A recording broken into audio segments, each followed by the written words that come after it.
এবার মেলাতে আমরা ৬০ প্রজাতির বাঁশ নিয়ে এসেছি এখানে, এবং বাঁশ বাংলাদেশে পাওয়া যায় আসলে ৩০ প্রজাতির বাঁশ, এবং বাকি যে বাঁশগুলো আমি পৃথিবীর বিভিন্ন দেশ থেকে সংগ্রহ করেছি।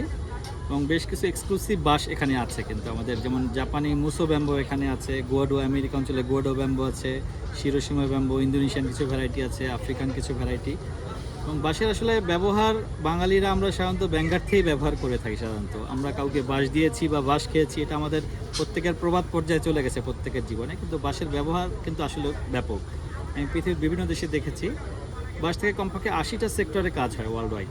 এবং বাঁশ থেকে বর্তমানে বিভিন্ন প্রোডাক্ট তৈরি হচ্ছে, হ্যান্ডিক্রাফটসও তৈরি হচ্ছে, বাঁশ থেকে সুতা হয়, বাঁশ থেকে মেডিসিন হয়, বাঁশ থেকে কাগজ হয়, পেট্রোলের বিকল্প হিসেবে ইথানল তৈরি হচ্ছে বাঁশ থেকে বিদ্যুতের ব্রিকুইড তৈরি হচ্ছে, বাঁশ থেকে প্লাই হচ্ছে, বহুবিধ ব্যবহার হচ্ছে। টোটাল ৮০টা সেক্টরে ওয়ার্ল্ড ওয়াইড বাঁশ থেকে কাজ হয়।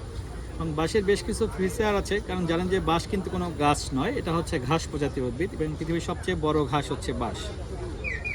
বাঁশ যেহেতু মনোকার্পিক প্ল্যান্ট, লাইফ টাইমে একবারই ফুল দিয়ে মারা যায়। বাঁশের লাইফ স্প্যান হচ্ছে 60 to 120 ইয়ার্স পর্যন্ত কিন্তু বাঁশের।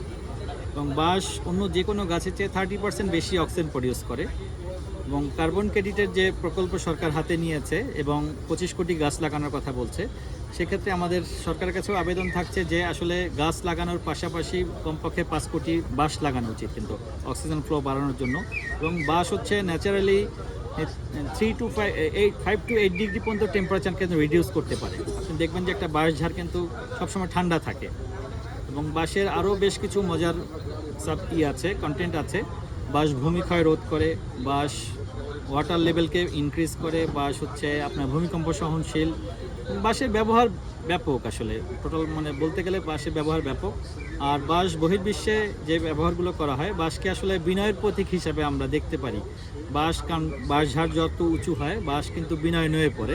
এবং একটা চমৎকার চাইনিজ প্রবাদও আছে, the higher you grow the lower you বো।